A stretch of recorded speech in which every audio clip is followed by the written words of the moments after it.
राजस्थान, मध्य प्रदेश, छत्तीसगढ़ समेत 5 राज्यों में चुनावी शोर थमने के बाद अब फाइनल मुकाबला यानी लोकसभा चुनाव के लिए सियासत की पिच तैयार होने लगी है।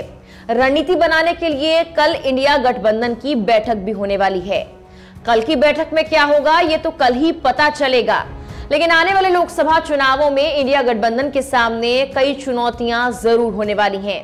चलिए जानते हैं वो कौन सी 5 चुनौतियां हैं जिनको अगर इंडिया गठबंधन पार कर लेता है तो 2024 के मुकाबले की राह उनके लिए आसान हो जाएगी। नमस्कार, मेरा नाम है मेघना सचदेवा। आप मुझे देख रहे हैं लोकमत हिंदी पर। मोदी वर्सेस कौन? इंडिया गठबंधन के सामने तत्कालिक चुनौती एक संयोजक, एक प्रवक्ता और एक साझा सचिवालय पर आम सहमति बनाने की है। यह गठबंधन के दलों के बीच मतभेदों के कारण एक पेचीदा मुद्दा है। राजस्थान, एमपी और छत्तीसगढ़ में भाजपा की हालिया जीत ने विपक्षी दलों पर एक चेहरा पेश करने के लिए ज्यादा दबाव डाला है। विधानसभा चुनावों में भी मोदी मैजिक बरकरार था। ऐसे में इंडिया गठबंधन को किसी एक चेहरे को आगे लाना होगा।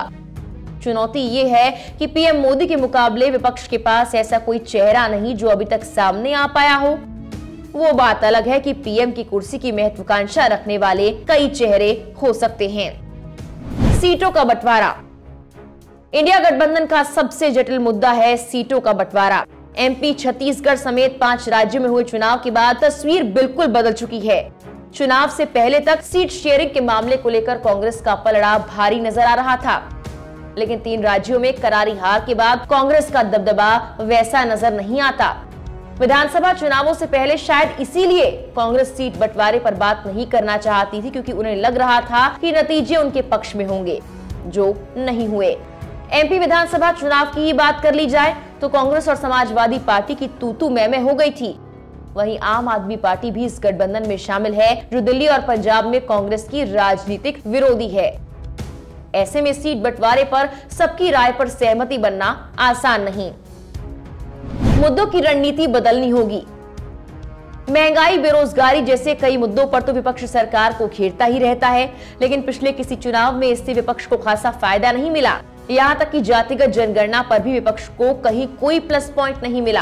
कांग्रेस सहित विपक्षी दलों ने 2024 के आम चुनावों से पहले सेमीफाइनल माने जा रहे इन विधानसभा चुनावों में जातिगत जनगणना के मुद्दे को भुलाने की पूरी कोशिश की थी, लेकिन कोई फायदा नहीं हुआ। इस लिहाज से इंडिया गठबंधन को चुनावी मैदान में जनता को साधने के लिए नई रणनीति पर विचार करना होगा। उन्हें नए मुद्दों पर वोट मांगने के लिए चुनावी मैदान में उतरना होगा। संयुक्त रैलियों पर करना होगा फोकस। भाजपा को हराने के लिए इंडिया गठबंधन जिस एकता की बात करता है, वो दिखाने के लिए गठबंधन के तमाम नेताओं को जमीन पर एक साथ उतरना भी पड़ेगा। विधानसभा चुनावों में भी ये नेता दूसरे दलों पर हमला करते ही दिखे। ऐसे में लोकसभा चुनाव की रैलियों में तमाम दलों को एक साथ उतरना होगा।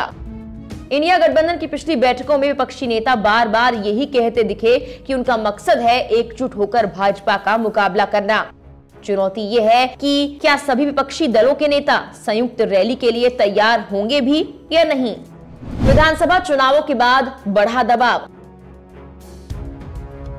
विधानसभा चुनाव में जनता ने कांग्रेस या समाजवादी पार्टी, जो कि विपक्षी गठबंधन का ही हिस्सा है, उन्हें नापसंद कर दिया। ऐसे में लोकसभा चुनाव के लिए इन पार्टियों के गठबंधन पर दबाव बढ़ गया है।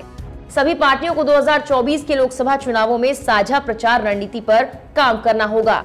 और क्योंकि चुनाव में अब ज्यादा दिन नहीं बचे, इसीलिए इसी बैठक में इस कार्यक्रम को फाइनल करना होगा। चुनौती लेकिन ये है कि अलग अलग विचारधाराओं वाली इन पार्टियों का प्रचार का तरीका भी हमेशा अलग रहा है, तो एक साझा कार्यक्रम पर कैसे सहमति बनेगी। इन 5 चुनौतियों पर आपकी राय क्या है? क्या वाकई आने वाले चुनावों से पहले इंडिया गठबंधन इन्हें पार कर पाएगा और उसकी 2024 की राह आसान हो पाएगी या फिर नहीं? कमेंट कर हमें जरूर बताएं। फिलहाल के लिए इस वीडियो में इतना ही। तमाम और इस तरह की जानकारी भरी वीडियोस के लिए लोकमत हिंदी को सब्सक्राइब करना ना भूलें।